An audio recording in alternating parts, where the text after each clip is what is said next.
Hey, what's going on, everyone? Hope all of you are doing well.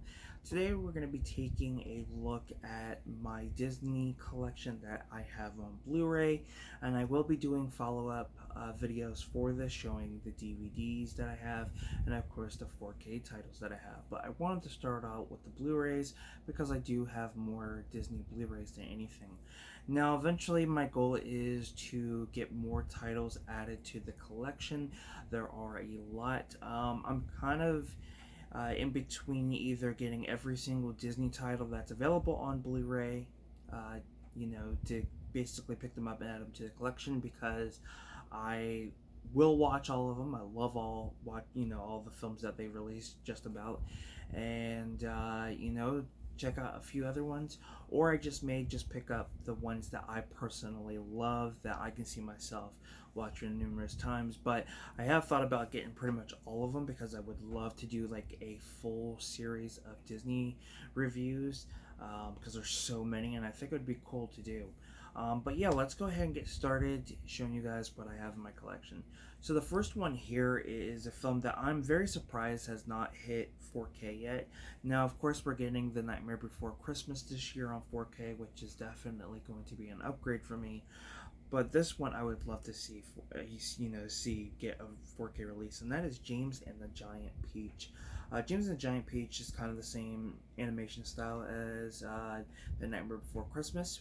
I do believe Tim Burton is a producer on this one, and just a very unique film. It blends live action and the claymation animation style very well, and has a very interesting story, and it's definitely one that I don't hear people talk about quite often.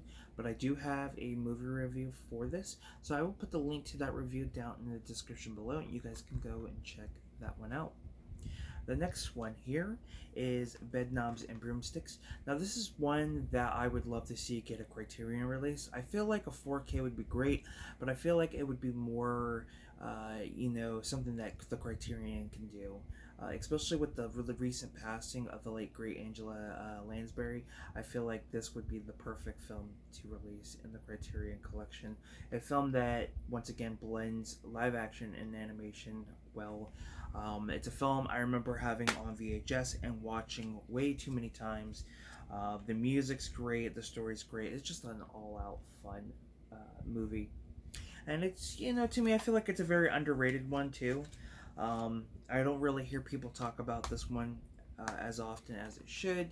I don't know if I have a review for this, but if I don't, I do plan to do a review pretty soon.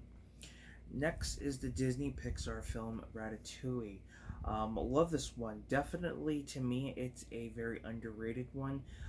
Not as popular as a lot of them. I like the story. And yeah, definitely one I really enjoyed. No DVD copy. This is just a Blu ray copy.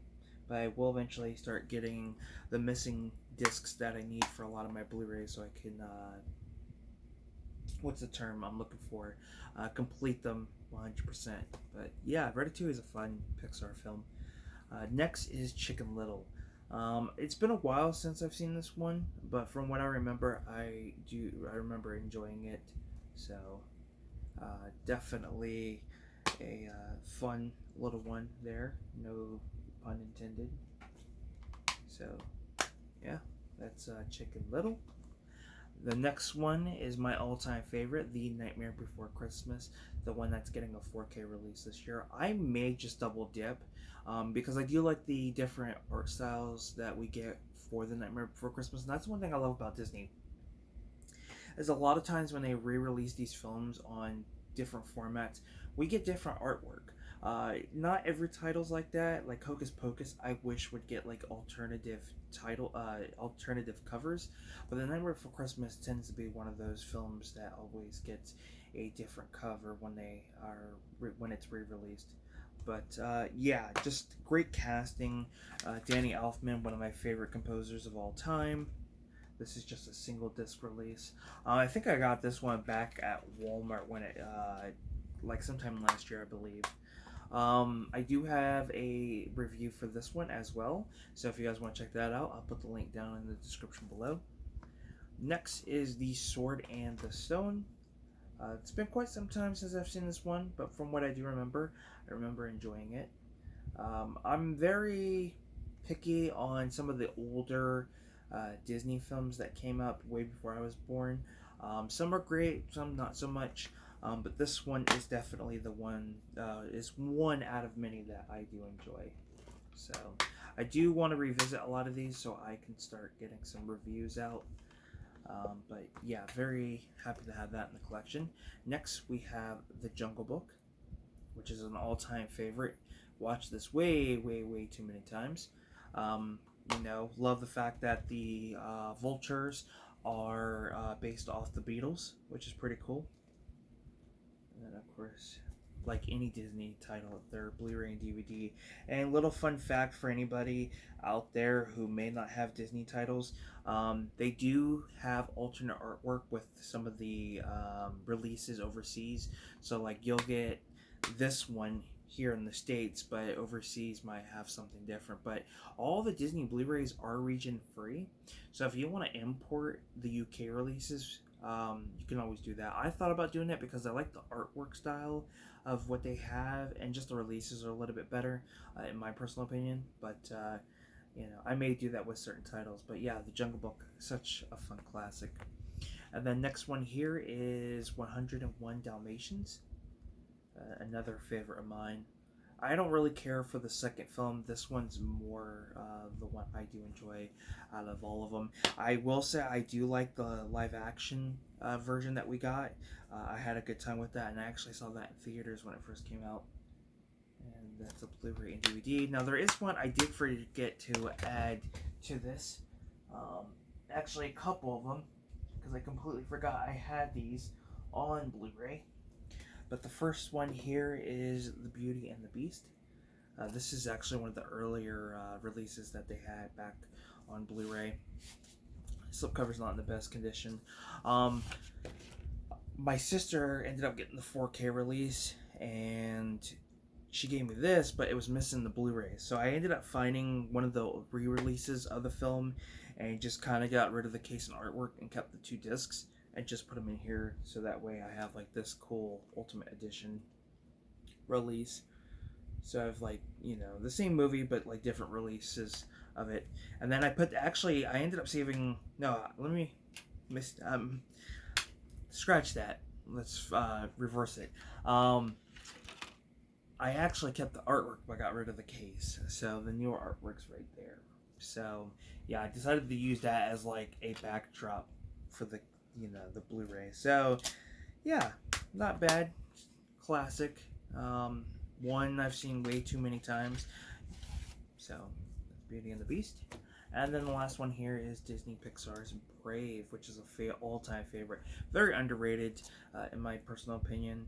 I love the fact that this character did get a chance to be on the ABC series Once Upon a Time. They did incorporate a couple Pixar films. In some of the later seasons, they incorporated Brave, and they also incorporated Frozen, which seemed to only be just the two that they decided to do, and I don't really know why they did that. I feel like that was kind of, stupid on their part, because they could have incorporated a little bit more. But we got the Blu-ray, and then bonus disc and DVD, so really cool 3-disc set there. But yeah, my Disney collection is not too bad. It's a slow process of getting them built up. I still want to pick up Pete's Dragon, at least the original. I love the original Pete's Dragon. It's one of my all-time favorites. But yeah, that is Brave. So not bad. A nice little stack of Disney titles that I have in my collection. It's going to be a slow process of getting, more titles. I think the next few titles that I plan to get eventually are going to be the original Pete's Dragon. I want to get Meet the Robinsons. I'm, eyeballing that, and there's a couple other ones I'm eyeballing. So yeah, not too bad. But let me know down in your thought, or let me rephrase that. Let me know down below in the comment section what your favorite Disney film is. Actually, let me know what your favorite live-action Disney film, your favorite Disney animation film, and your favorite Disney Pixar film. So 3 different film styles. What are your favorite 3 films? And yeah, it would be cool to hear your opinion. Give this video a like, it's much appreciated. Don't forget to subscribe. I am Film Talk with Mike, and until next time, guys, you know the deal. We'll talk films. Peace.